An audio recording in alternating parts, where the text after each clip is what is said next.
Hey everybody, and welcome back to Misfit Corner Comics Presents. This is CRC Andrew speaking, and everybody out there has gotten the car warranty scams. And they call you, they tell you your warranty is expired, but they're more than happy to give you or sell you a new car warranty. And 99.99% of the time, they know absolutely nothing about you. They know nothing about your car. All they're doing is just putting it out there that your warranty is expired and they're here to help you. Let's pull up your record. They don't have any record on you. But I like to just let them talk and see what they say. And this guy was so persistent. First off, no callback number. This is a one and done thing. If you don't do it right here and then, it's over.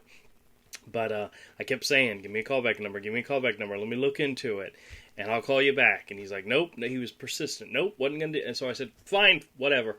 I'll just give you a couple of fake credit card numbers. He was not very happy. But that's okay. But I only wasted maybe a half hour of his time, so hopefully he was entertained? Sure. Enjoy the call, everybody. Or press 2 to be removed from our list. Please hold while you are being transferred.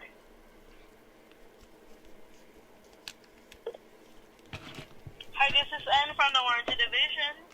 Can you please verify the year, make, and model of your vehicle so we can pull up your file? Sure, absolutely. It's a 2017 Dodge Caravan. How many miles on your odometer? I think the last time I checked it was around 108,000, somewhere in that range. Can you also verify your zip code? 32216. Okay, that's perfect. Because at this time, I'm going to bring my licensed representative on to go over all the information with you. So just kindly stay on the line and I'll transfer you right now, okay? Sure, absolutely. Thank you.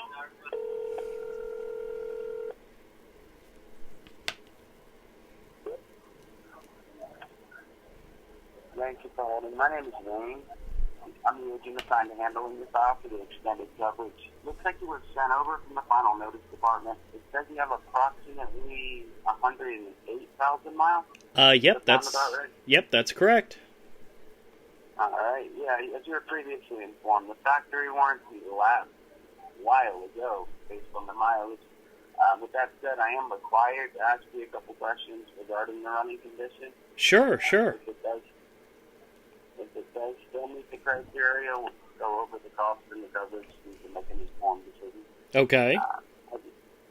Have you noticed any fluid leaks or the check engine light coming on when you operate the vehicle? No fluid leaks. I don't think I've had the check engine light come on in a while, so. Have you done any modifications to enhance the performance? What kind of modifications? I mean, it's a Caravan. Well, you'd be surprised. Some people think it's funny that they're watching minivan beat a Charger on the track. Oh, well, no, I just use it to bebop around town, so I haven't made any type of modifications. So. What's that? You said you bebop in a minivan? Well, I mean, it's all about attitude, you know? Yeah, right, that's true. Hey, it's not the fancy, it's not the clothes that make the man that make the clothes. That's right. Like I tell my daughter, I can rock out in a minivan just as well as, anything else. That's very true. Yeah, where were we? Okay, so yeah, no modifications. Are you up to date with the oil changes and regular maintenance? Yep, just had that done in November. Okay. And is it registered for your personal use or commercial use? No, it's a personal vehicle. Okay. Well, it does sound like it's in good running condition. Due to the circumstances, they're waiving the physical inspection and any fees associated with it. It has reached the eligibility deadline based on the use, particularly the mileage. It is in the high risk category. The good news is they are offering you 5 years of additional coverage. So any repairs you would need till March of 2027 would be covered. All you would ever pay at the shop is a $100 deductible, and that's per visit, not per repair. Oh, okay. Right. You'd also receive complimentary roadside assistance, and we would provide a rental anytime the vehicle's in the shop for repair at no additional charge. Unlike a repair bill, we do not require you to pay the policy in full today. The initial down payment is $199 to get you back under coverage. After that, you only have 24 monthly installments of $179. You don't pay for the full 5 years. You only pay for the first 2. And it's very important. You can use the policy for repairs as you're making payments, even if you had a repair a month from now. It doesn't matter if the bill's $1,200 or $5,000. Your monthly premiums never increase. There's no limit how many times you can use the policy for it. You have any questions so far? What happens if, like, 6 months from now, I decide to sell the car? Can I cancel the insurance? Or the warrant? Can I cancel the warranty? Yes, of course. It is prorated and refundable. What most people do is just transfer the policy to their next vehicle or to whoever they're selling the vehicle to. You have a few options at that point, but either way you look at it, you're not going to pay for that if you don't use. All right, what happens, I believe it or not, this has actually happened to people I know in the past. Just as soon as they buy a new car or they, get some warranty on it, there's an accident and they end up having to total the car. What happens in that case? Okay. Well, that's where your collision insurance would come in. This isn't collision insurance. This is the one form of insurance that you'll actually use and benefit from at some point. Yeah. Collision insurance, if the cost of the repair exceeds the blue book value of the vehicle, then they just total it out. And also, AAA did a study a couple of years back. They found only about 8% of the time do people ever use collision insurance throughout their whole lives, cover any expenses for repairs. When they do, it's typically something cosmetic, like a dent, maybe a headlight. And if you do use your collision insurance to cover the expenses for repairs, the increase of your premiums would exceed the cost of paying the repair out of pocket. So that is a useless form of insurance. Well, I mean, what happens if the car gets totaled? Is what I'm saying. Can we cancel the warranty or? Yeah. Well, of course, yeah. Again, most people would just transfer the policy to whatever vehicle they purchase next. But yes, you could opt out at any point. It's prorated and refundable. If you'd already finished making the payment, and you still have the 3 years and it gets totaled, of course, yes, it is prorated and refundable. Yeah, my luck is I go the 24 months, pay the whole thing off, and then all of a sudden it gets totaled, and that's the kind of luck I have in my life, Right. Well, again, repairs are inevitable. You got a few options. Oh yeah. At that point, but either way you look at it, you're not going to pay for coverage. And the age of the vehicle, 5 years isn't a long time for a vehicle. They expected it to run much longer than 3 years, 36,000 miles before encountering mechanical and particularly electrical issues. They give you a much more competitive manufacturer's warranty just for the sake of selling more vehicles. Right. Something comparable to Kia or Honda, which is 5 years in the bumper to bumper, 10 years. So what's the total cost for this warranty? Well, I haven't done the math. All it's showing is an annual cost of a little over $800. If you break it down, it's $2 a day. Pretty ideal. But the real benefit is that not only are you capping your expenses, the cost of one moderate repair, this way you have the option of making a few manageable monthly payments, knowing exactly what you anticipate and factor into the budget. Yeah. Whether you need 3 minor repairs, that exceed the cost of the policy, or 1 major repair. Right. 2 major repairs and 10 minor repairs. Repairs are inevitable. I'm sure we could agree on that much. It's just a matter of being proactive, knowing exactly what you're going to pay and when you're going to pay. I'm not sure if you're aware. I'm sure you watch the news. The cost of used vehicles has increased 38% in the last 6 months. That was about a week ago. It was 27% like 2 weeks before that. So it's going up exponentially. But there's the reason for that is a severe lack of inventory at this time, particularly on electrical components. So yeah, even if you were to say it got totaled out and you went to go purchase another vehicle, you pay easily $40,000 for a $25,000 vehicle. And as far as this vehicle is concerned, getting the replacement parts, unless you take it to the dealership, is going to be very difficult. And anywhere you go, labor rates alone at a nationwide average of over $200 an hour. So it's all relative. That lack of inventory and the price of used and new vehicles increasing, it's indicative of the cost of repairs. So the last place you want to find yourself is sitting on the side of the road, waiting on a tow truck for 2 hours. Finally get to the shop, you're sitting there for unknown hours, drinking stale coffee, watching Maury Povich on you, thumbing through a 6-year-old People magazine, having no idea how many thousands you're going to ultimately pay out of pocket. And I'm sure you're aware of the financial care bill. Wow, that was a very specific story, especially with the People magazine. Sounds like you've had that situation happen before, huh? Well, I was trying to keep it professional. No, actually, in my mind, I was thinking, in that situation, typically Jennifer Aniston is torn out of the pages because the last guy we know coverage decided to relieve a little stress and felt some time in the bathroom. But I left that out. Well, hey, that's all life, That's happened to everybody at some point in their life, right? Of course, right. But if you can prevent that inevitable scenario from unfolding, for a few manageable monthly payments, and take that, determine your fate and what the outcome of that situation. We're not just talking about losing it in the sleep. For most people, it's your largest asset, aside from your home, obviously your needs of transportation, potentially your livelihood, and your family's budget is affecting all at the same time. So, I know nobody wants to factor in another bill, but this is something that, it's you don't have buckets of money to throw around. It's not something. Oh yeah. Yeah, I remember in my youth, whenever the car would have issues, it was always came at a point in time when I didn't have any money at all, So. That's the fact, yeah. All right, well. One day, and then the next time you get in it just doesn't start. They don't usually give you a whole lot of warning. Yeah, that's true. Care how much money you have in the bank. So. That is true. Scenario, you get the contract out, you have 30 days to review the documentation. You decide it's not the route you want to take for any reason. You can call the customer service number, you can call the 800 number right on the back of your card.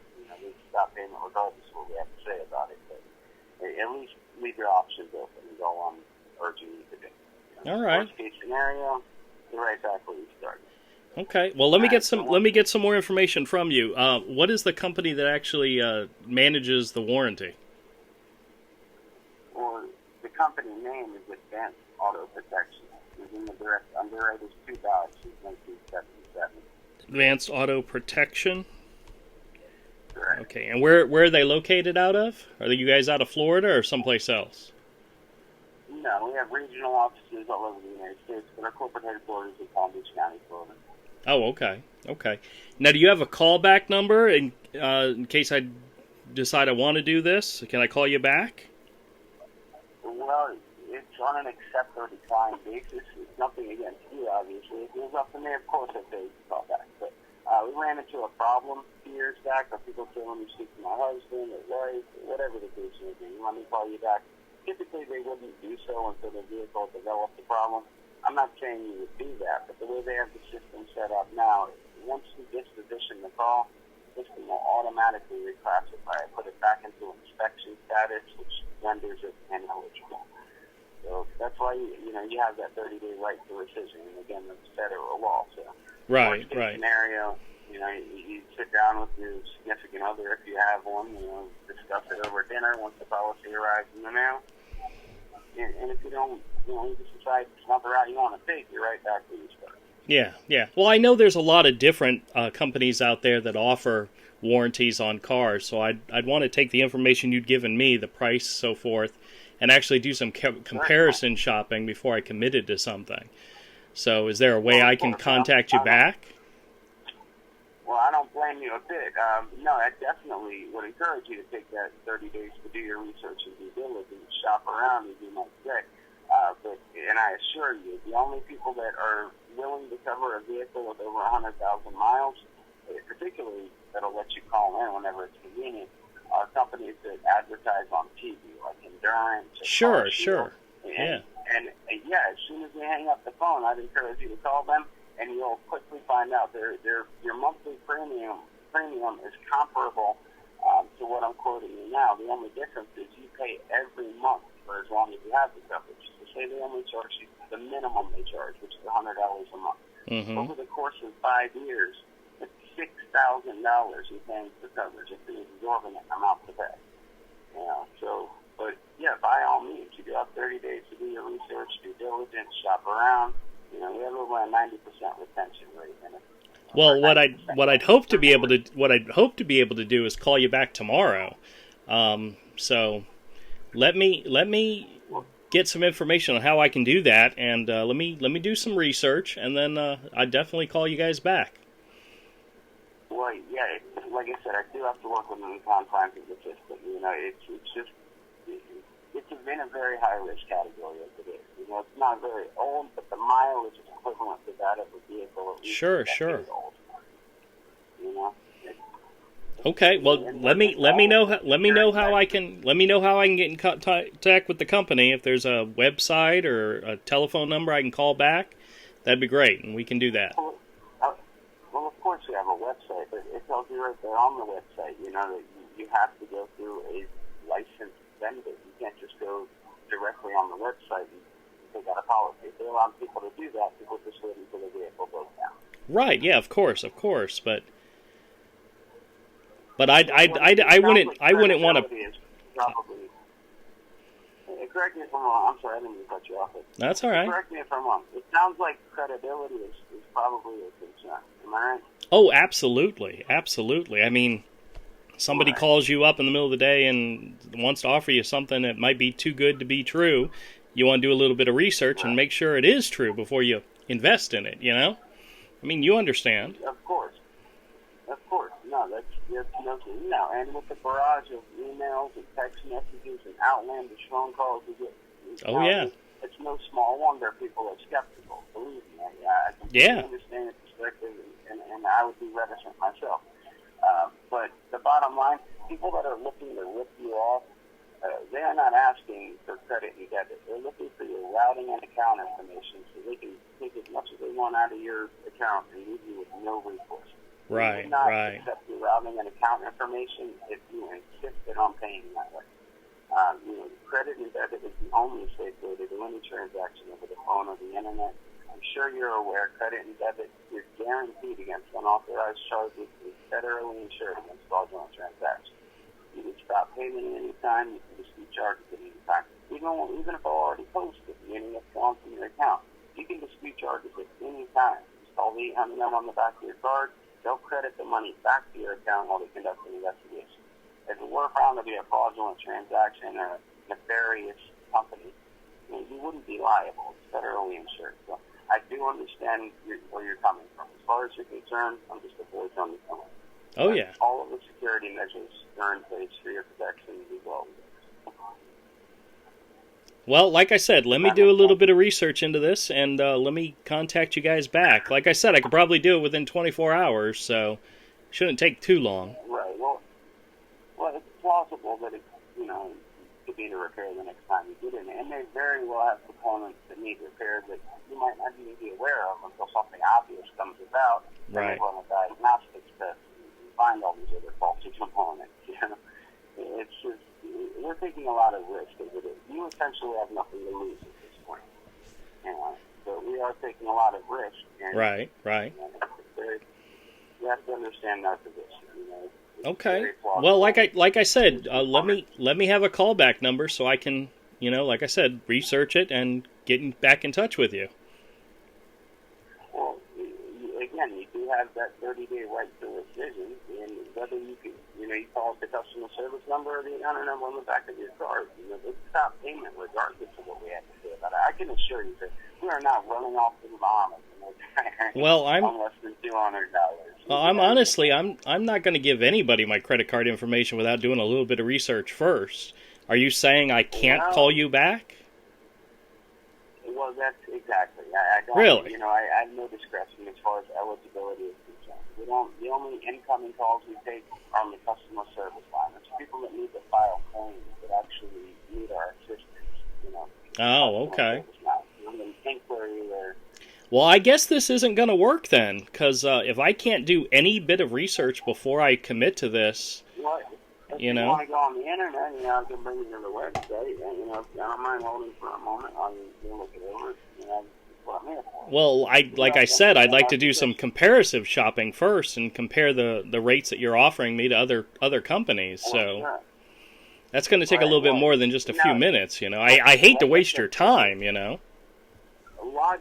Logically, think about it. Anybody who's going to allow you to call in whenever it's convenient is going to go with the assumption that there's probably a pre-existing condition. Now, if we're offering the highest level of coverage for less than $200 down and it's refundable, and we're only using credit and debit for your protection, which you can stop at any time, why would you not at least leave your options open? I encourage you the second you hang up the phone to call CarShield and call these guys. You'll find they charge at least $2,000 more, usually close to $3,000 more for the same level of coverage, and they only have a 15% claims approval rating. The reason for that is because they will allow people to call in whenever it's convenient, let them call back multiple times. They're advertising on TV. They don't do any physical inspection. We have over a 90% claims approval rating, and it's the same exact financing, the same finance company, the same ad that they're selling. But their policies are often not honored because, they advertise on TV, they let people call back multiple times, and then it just so happens that after they've called 2 or 3 times, they finally take out a policy for $99 down. It just coincidentally on the 31st day, right when the indemnity period is up, suddenly they need a new transmission. I mean, if you want to take advantage of the opportunity, you kind of have to be proactive. Right now, it really is nothing to lose, and I encourage you to do your research if you will. Okay. Sound like a sharp guy, but, and everything I'm saying, if anything I was saying were not the truth, I'm sure you would have called me on it. So essentially, you have nothing. Well, I'm not going to call you out. I don't know you personally. I'm not going to say you're calling me and lying to me, I'm not going to do that to just somebody who calls me up. I mean, I got to get to know you first before I call you a liar. But I would absolutely need to check into this before I gave anybody my credit card information, no matter how safe it is to do so. That's just not, that's just not smart to just give your credit card information out to whoever calls you up on the phone and makes you an offer, I want to do a little bit of research first. I mean, we're talking about one of my most important, things I own, next to the house and next to my kids and my wife. Car is pretty important. So, I mean, you'd understand that, right? I agree. Yeah. But if I can't contact you back, well, if I can't contact you back, this isn't going to work, Well, I mean, if it helps, I could reduce the down payment to just $99, but, it's really just a matter of being proactive. Don't just take my word for it. That's not what I'm asking you to do. That would be foolish, I agree. But at least keep your options open. Take the 30 days to review the documentation. Right now, there's no policy or contract to send you a copy of. They haven't secured anything. Every policy is tailored for that specific vehicle, all the way down to the exact odometer reading. Right. It's not like you just run your car and hang up the phone. You still have to verify the odometer reading, your VIN number, get your up-to-date contact info out of the way. We're not going to run off the Bahamas or end up in federal prison for $99. I mean, you're dealing with a 50-year-old addict. Yeah, sure, I understand. It's just a matter of being proactive. Yeah. I mean, with all due respect, this isn't a new development. The manufacturer wanted to be lapsed in 2020, probably well before then, based on the mileage. Yeah, and the fact the car's still running good, or my van's still running good, is probably a good sign that I take pretty good care of it. So, makes you wonder if I even need something like this, I'm not disputing that at all. Yeah. I don't doubt that at all. But the fact of the matter, you do have over 100,000 miles. It's a lot of miles, particularly for the age of the vehicle. I mean, there's so many, and it's really the electrical components. I'm not saying I just made all that crap up. So. Tomorrow, but there's so many electrical components on vehicles these days, particularly anything made after 2015. that prohibit you from doing the work yourself. And those components only recognize one thing. That's time. They don't recognize mileage, maintenance. All they recognize is time. And when they fail, they cannot be repaired. They have to be replaced. You have to reprogram the computer after you swap out the parts. It gets very costly very quick. Just the humidity in the air is one variable that you have no control over that could cause those components to fail faster. You know, it's just, and there's thousands of components on that vehicle. Labor rates alone are at a nationwide average of over $200 an hour. I mean, I'm already getting tired of this guy. if all that could be avoided for a refundable $99 down payment, you know. Sure. I don't see why you would at least leave your options open. Well, I mean, I'm not going to give my credit card information out to anybody who just calls me up on the phone. So, I mean, that's bottom line. I mean, that's not going to happen. Well, there's a reason people order pizzas, you know, and give complete strangers making minimum wage to credit and debit on national phone. If it were not the safest way to do business, people would not do that. Yeah, but I've also... You call the under number right on the back of your card and stop payment and dispute charges at any time, right? Yeah, but that seems like a really false type of way to secure somebody to give you their credit card number, though. Oh, don't worry, if I'm fraud or if I'm going to take advantage of you, you can just cancel it. You know? Well, that's the point I'm trying to make. People that are trying to rip you off are not looking for credit and debit. They're looking for your routing and account information so they can leave you with no recourse. Right. And it's not like it's much of a process. You call the anonym on the back of your card, you follow the automated prompts, you don't even have, in less than 2 minutes, you know, the money's back to your card, or they stop payment if it hasn't already been posted. You know, Yeah. Really Don't worry, if I'm going to rip you off, you can always call your credit card company and have them take care of it. That doesn't seem like a very good pitch. So A very good pitch, you know? All I'm trying to convey is that all of the security measures are in place, and people that are looking to rip you off are not asking for credit and debit because you can stop. You have control over that. Routing and account information, so people are looking to rip you off. Yeah, once again that still seems like a really fake type of way of assuring me. You know, it's just your credit card information. It's not like, you know, your bank account number. You know? No, it's your credit card information that is linked to a business that withdrew that money from your account. Right, and I absolutely know. So wind up in federal prison over $99. Right, and I absolutely know that for sure, that the person calling me is a legitimate business, right? And yeah, you know, you're starting to make me nervous about this whole thing. You know, first you won't allow me to have a callback number for me to call back.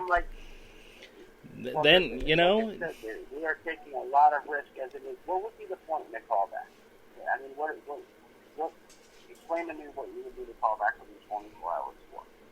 What could you do in the interim that would change it?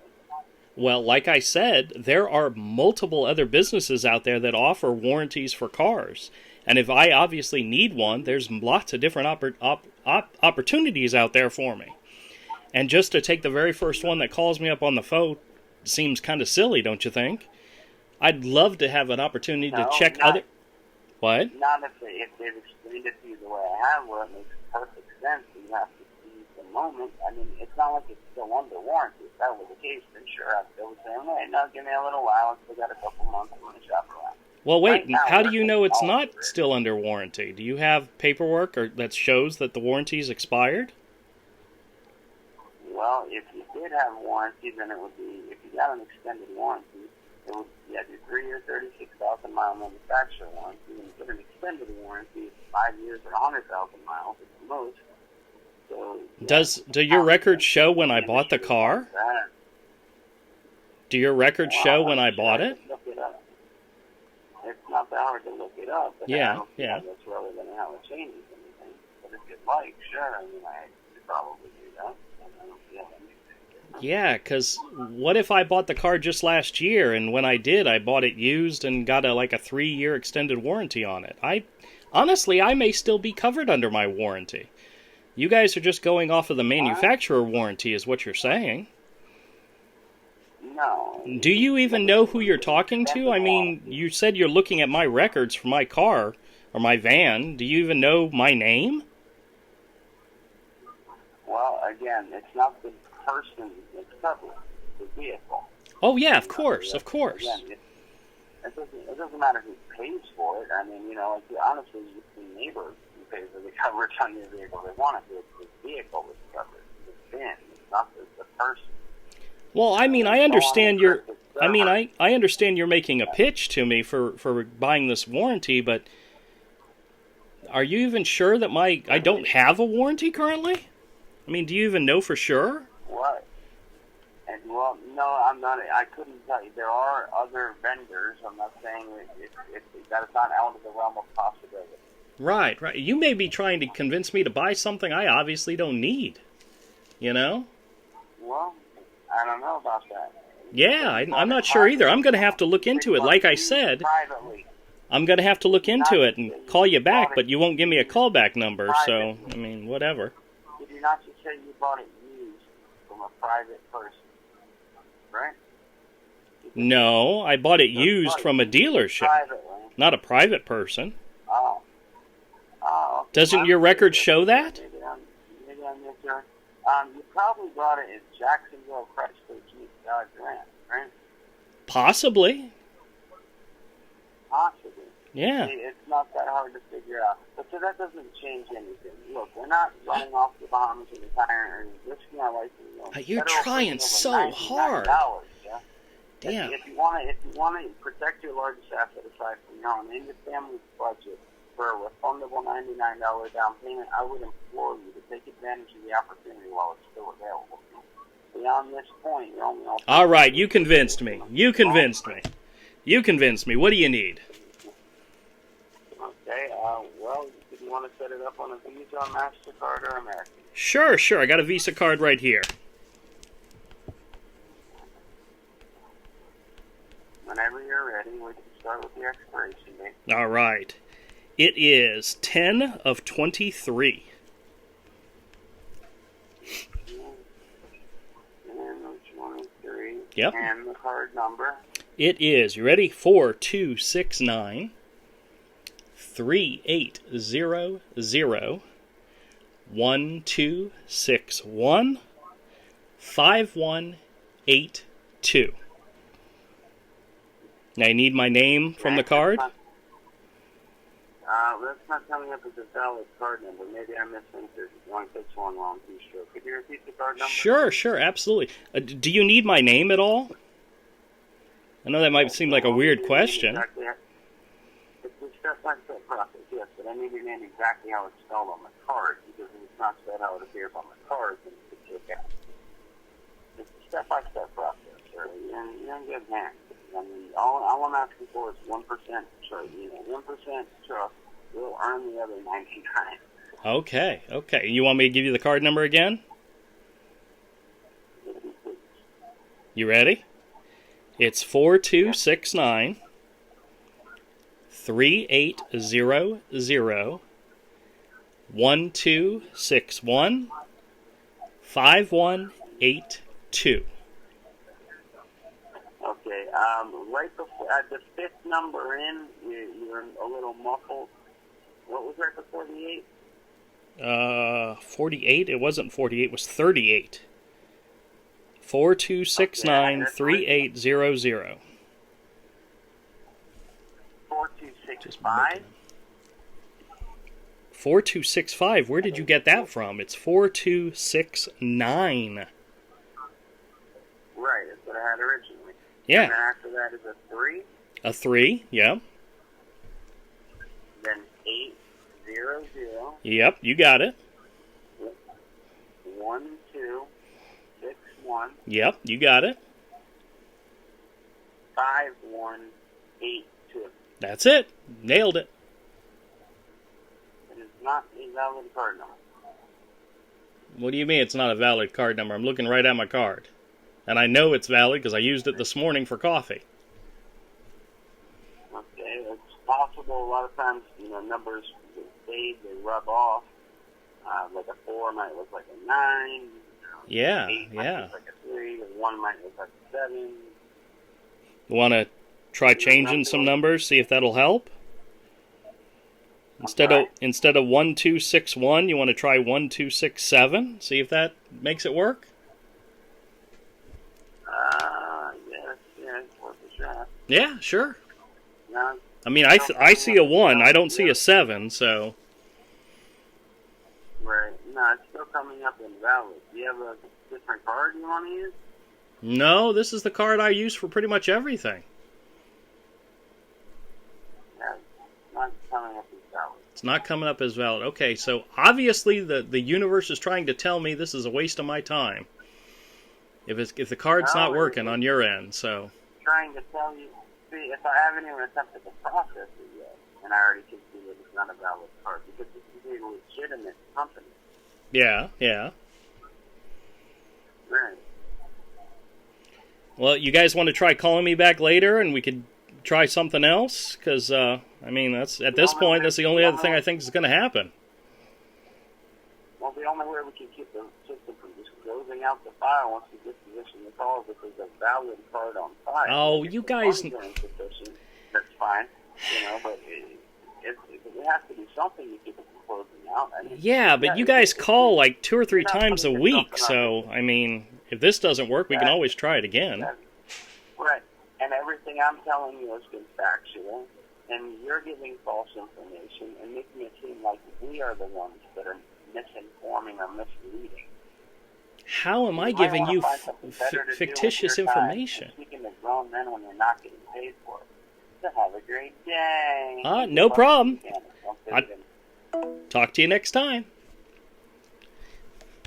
He's not happy. But I guess they'll just call back next week. That's the way it goes. Hey everybody, and thanks a lot for checking out the video. If you like the content, click the subscribe button and hit the bell for notification.